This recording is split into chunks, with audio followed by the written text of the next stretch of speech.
what's up? I'm Kylie Montigney, and welcome to NEPA Story. And joining us today is Kristy Laing, who is the owner of Kristy's Pet Sitting Services, which is a pet sitting business in which she offers walks and drop-ins in people's homes. Welcome, Kristy, to the show. I am so happy to talk with you today.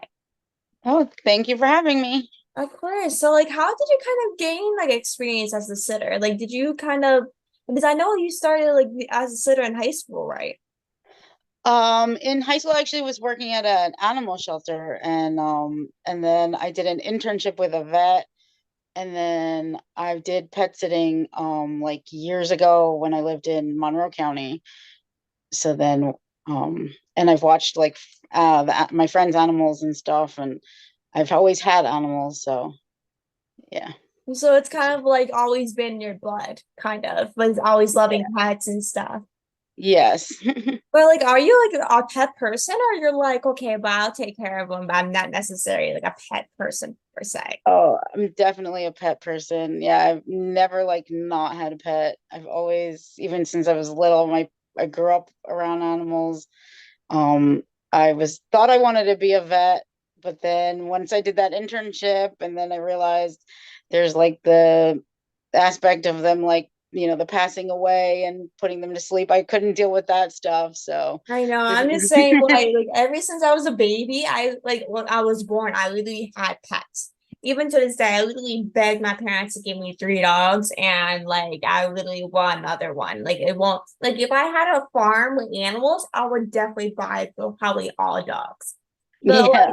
what's your favorite animal? Do you like cats, dogs? Do you have a necessarily favorite?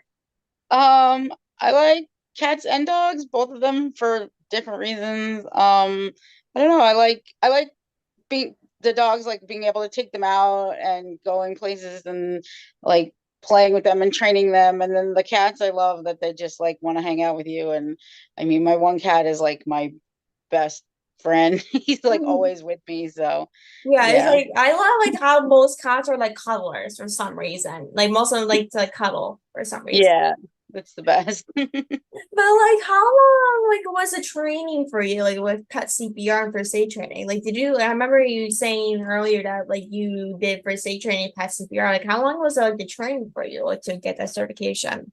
It was like a 3-hour class, and it took, yeah, I mean, it was all about like, just like, I don't know if you ever took human first aid. It's similar to that, they go over all of the first aid stuff, and then they teach you the CPR, and they taught us how to do like the Heimlich if they're choking, and what to do for like if they overheat or all that stuff. And then, like I said, with the CPR, they showed us how to do that as well. So, Ooh, so you could basically learned and prepared yourself in a 3-hour class.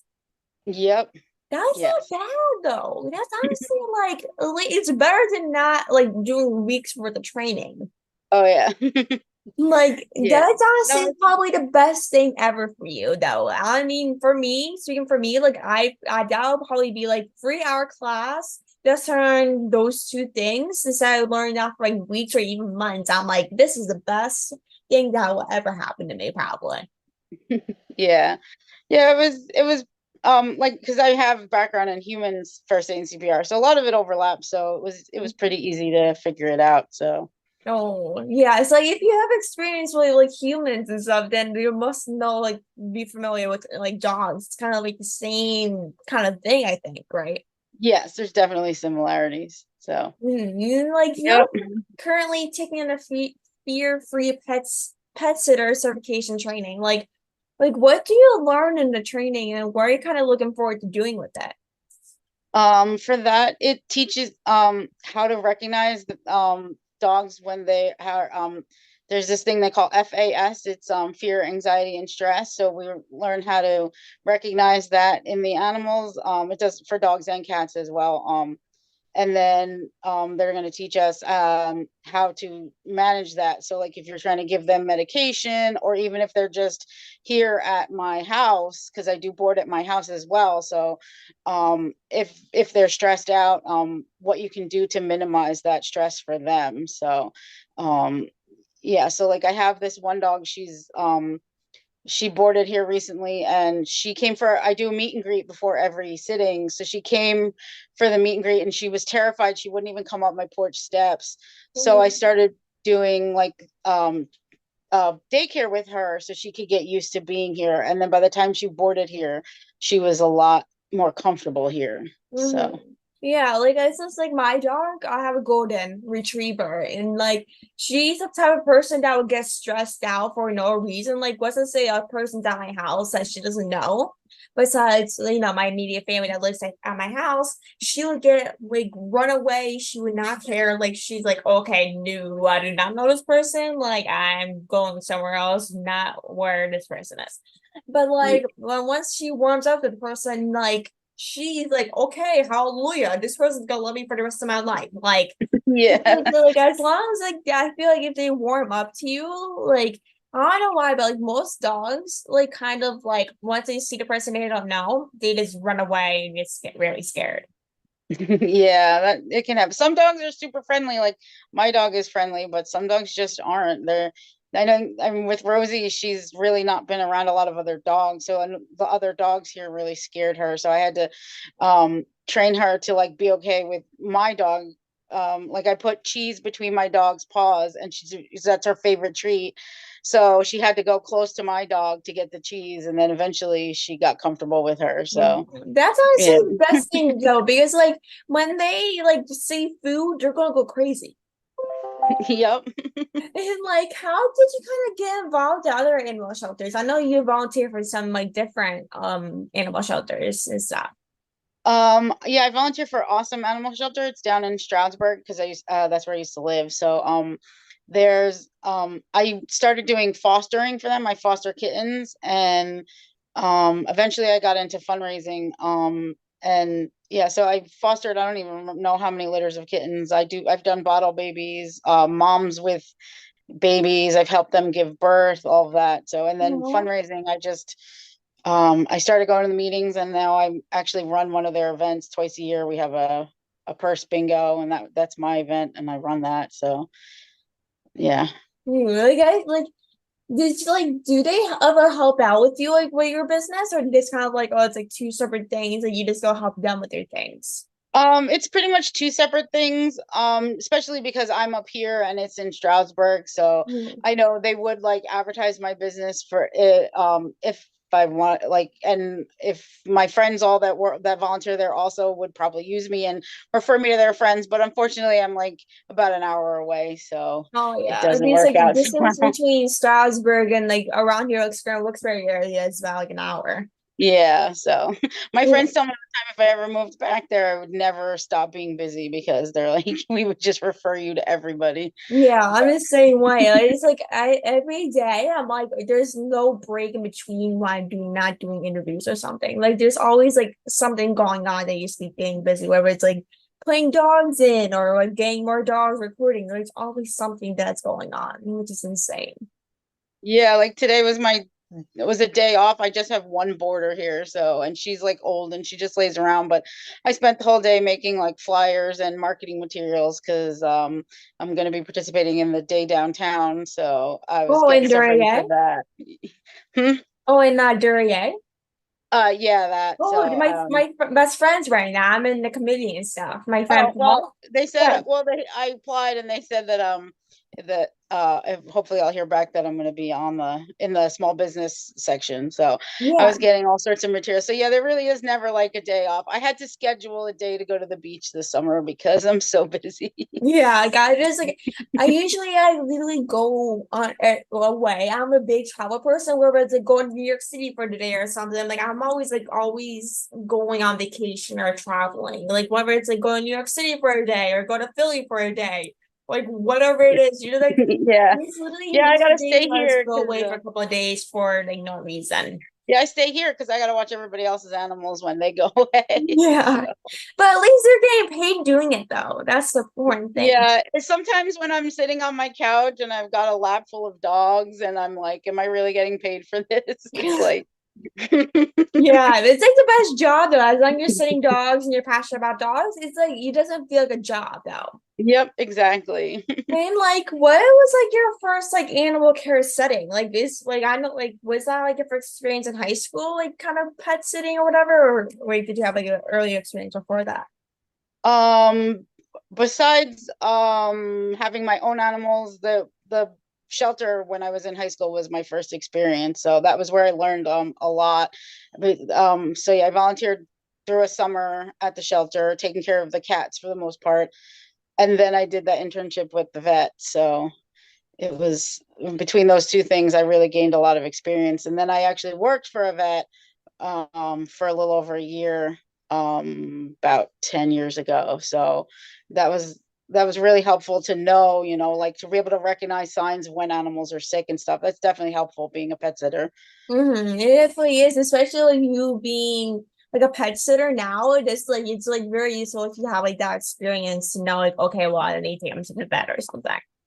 Yep, And definitely. yeah, and like, can you tell us more about Christie's sitting services? Like, can you tell us kind of more about that?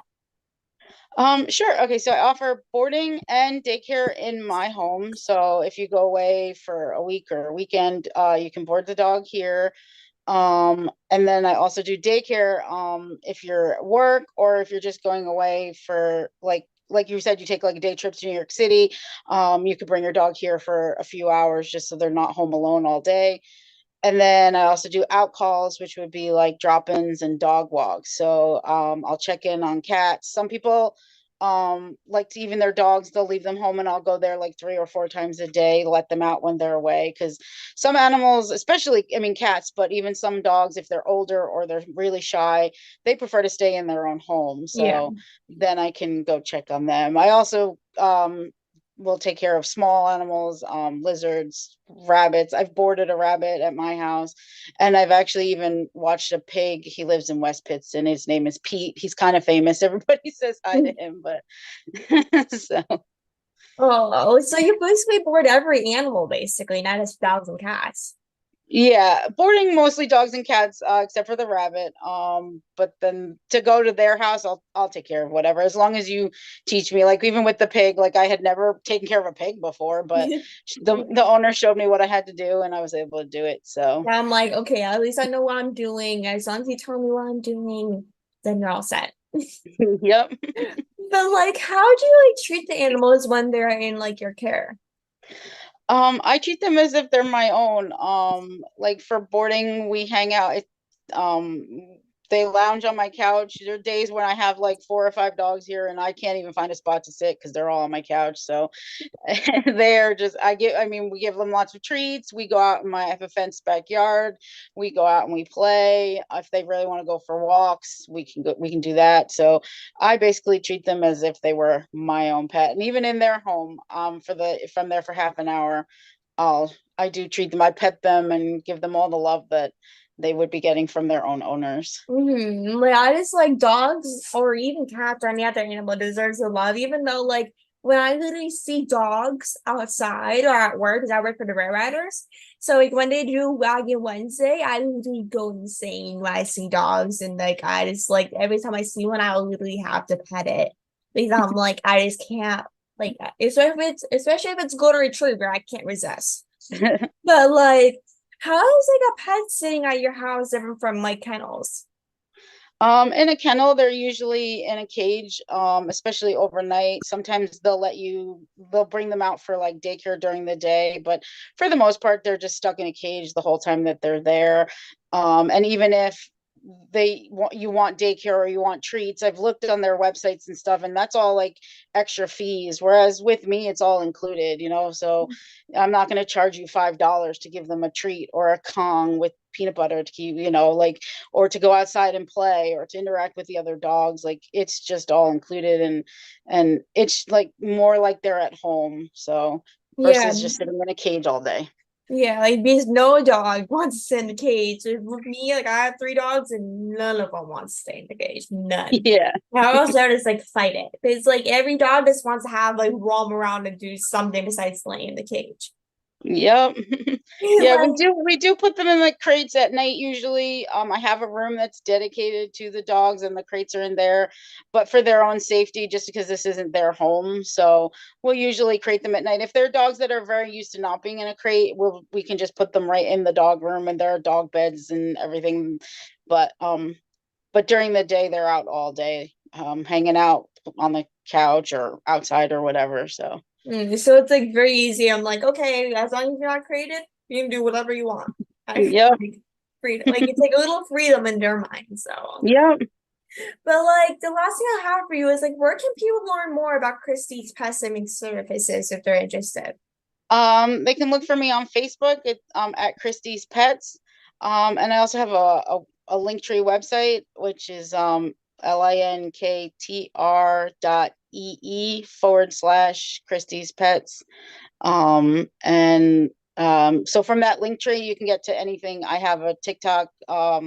You can get to my Facebook from there. You can send an inquiry for boarding or other services. You can email me. I think my phone number is listed on my Facebook. So either check the link tree or my Facebook. Awesome. So everyone go check Kristy out. I'm literally dying to check out the dog. So, but like, okay.